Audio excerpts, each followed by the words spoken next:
Hello everyone, my self Nilesh Shukla और discuss करेंगे आज एक इम्पॉर्टेंट टॉपिक पे जो कि हिस्ट्री का एक बहुत ज़्यादा इम्पॉर्टेंट टॉपिक है, पानीपत का युद्ध। आप सभी को पता है कि इतिहास में पानीपत के 3 युद्ध लड़े गए हैं। पहला 1526, दूसरा 1556 और तीसरा जो है 1761 में लड़ा गया था।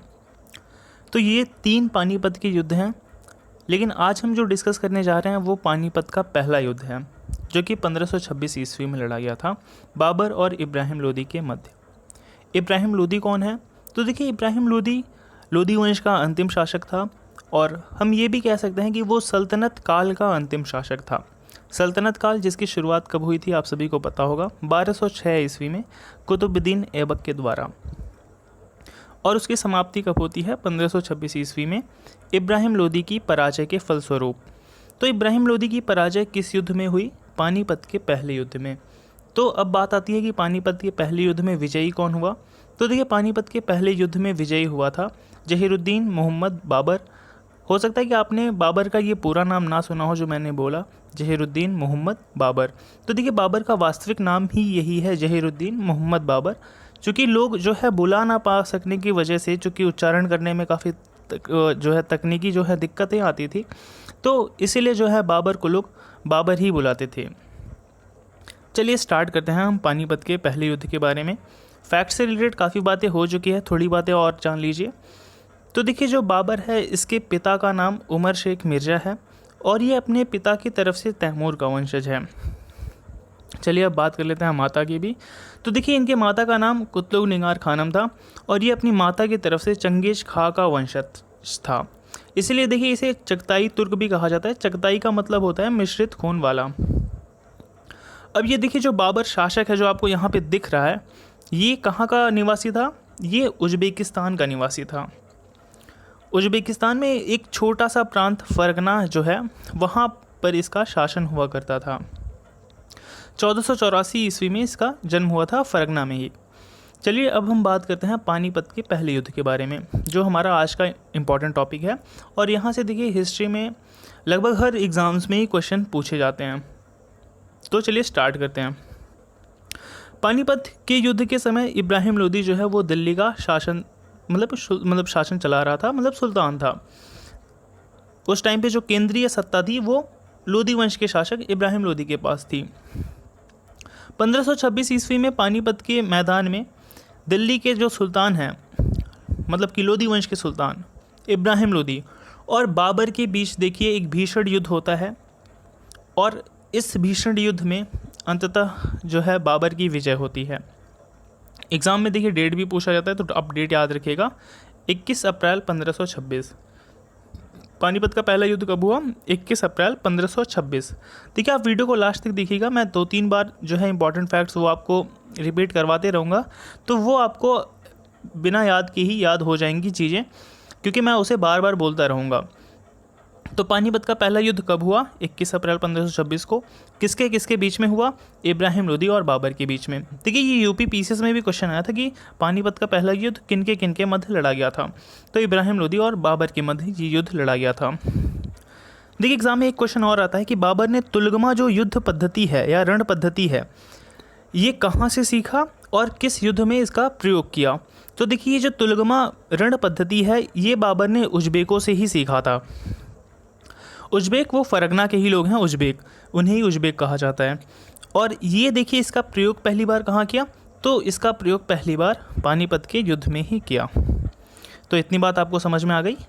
21 अप्रैल 1526 याद रखिएगा डेट को।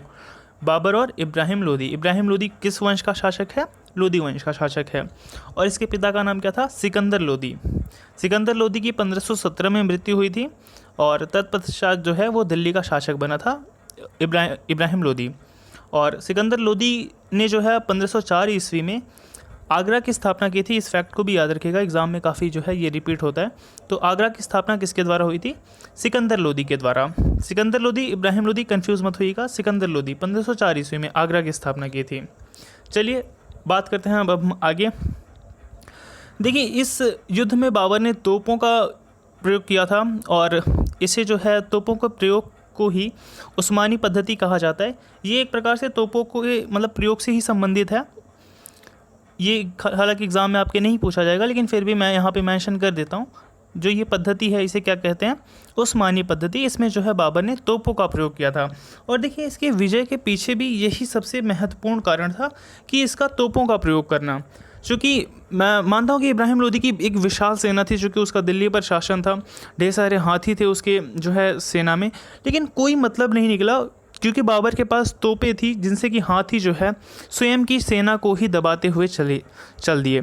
तो इससे बल्कि नुकसान ही हुआ इब्राहिम लोदी को। तो मेन जो मुख्य कारण था बाबर का विजय, मतलब किस तरीके से बाबर जो है विजयी हुआ, उसमें तोपों का ही जो है प्रयोग वो माना जाता है मुख्य रूप से। और बाबर महत्वाकांक्षी था ही, आपको पता ही है। महत्वाकांक्षी था तभी तो देखिए एक छोटे से प्रांत से, फरगना उज्बेकिस्तान में एक छोटी सी जगह है, वहाँ से निकलकर ये जो है पूरे भारत को विजय करने के लिए निकलता है। तो ये महत्वाकांक्षी तो था ही। तो देखिए पानीपत के युद्ध में बाबर ने जो है तोपों का प्रयोग किया था, और इसका नेतृत्व किसने किया था इसे भी याद रखिएगा। तो उस्ताद अली और मुस्तफ़ा खां, ये दो अधिकारी हैं इसके, और इन्हीं ने ही जो है नेतृत्व किया था जो ये तोप खाने होते हैं उनका। तो इतनी बात क्लियर हो गई, चलिए आगे बढ़ते हैं। पानीपत की युद्ध में देखिए इब्राहिम लोदी के हार से भारत में अफ़गानी शक्ति जो है वो छीड़ हो जाती है, और अफ़गानी शक्ति जो सल्तनतकालीन शक्ति है ये समाप्त हो जाती है। भारत में एक नवीन राजवंश की स्थापना होती है जिसे हम मुग़ल वंश के नाम से जानते हैं, जिसका संस्थापक कौन है, बाबर। पानीपत का युद्ध कब लड़ा गया था, 21 अप्रैल 1526। बाबर, इब्राहिम लोदी। आप भूलेंगे नहीं, देखिए अगर आप मुझसे पढ़ रहे हैं तो आप कभी भी नहीं भूलेंगे चीज़ों को, और यही फैक्ट्स जो है आपके एग्ज़ाम में पूछ ले जाते हैं, और आप सही करके आओगे अगर आप ये लेक्चर देख रहे हो। तो नहीं देखा है फिर भी कर सकते हो, लेकिन अगर लेक्चर देख रहे हैं तो आप डेफिनेटली जो है सही करके आएंगे। तो देखिए अब कहानी क्या है। तो देखिए दिल्ली और आगरा समेत लोदी साम्राज्य के समस्त भागों पर अब किसका अधिकार हो जाएगा, जी हाँ बिल्कुल बाबर का अधिकार हो जाएगा, चूँकि बाबर जो है पराजित कर चुका था इब्राहिम लोदी को पानीपत के पहले युद्ध में, जो कि 21 अप्रैल 1526 ईस्वी को लड़ा गया था। चलिए अब हम बात करते हैं आगे, कुछ और महत्वपूर्ण बातों को देख लेते हैं। तो देखिए भारत जो है मतलब विजय के उपलक्ष्य में भारत पर विजय हो गई, संपूर्ण भारत, क्योंकि उस टाइम पे सेंटर में अगर हम बात करें तो वो दिल्ली ही था, केंद्र दिल्ली ही था। हालांकि और भी छोटे छोटे शासक थे जिनका बाद में बाबर से युद्ध हुआ 1527 में, 28 में, 29 में, 30 में तो इसकी मृत्यु ही हो गई थी। तो उन सभी को भी हम डिस्कस करेंगे। हालांकि इस लेक्चर में हम केवल और केवल पानीपत के युद्ध को ही देख रहे हैं।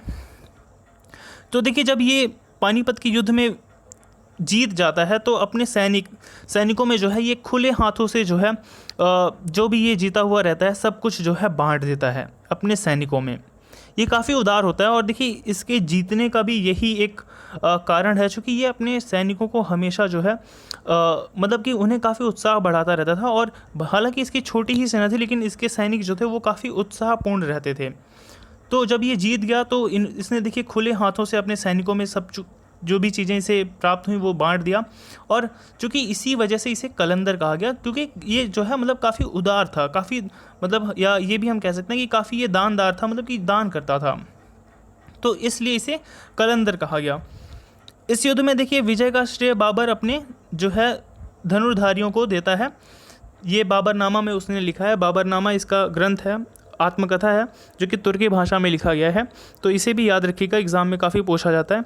बाबरनामा किसकी आत्मकथा है, तो बाबरनामा बाबर की ही आत्मकथा है।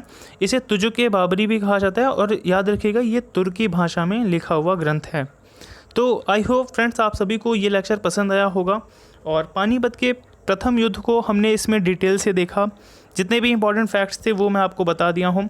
एक बार मैं आपको और रिवाइज़ करा देता हूँ, तो आप मेरे साथ साथ रिवाइज़ करिएगा।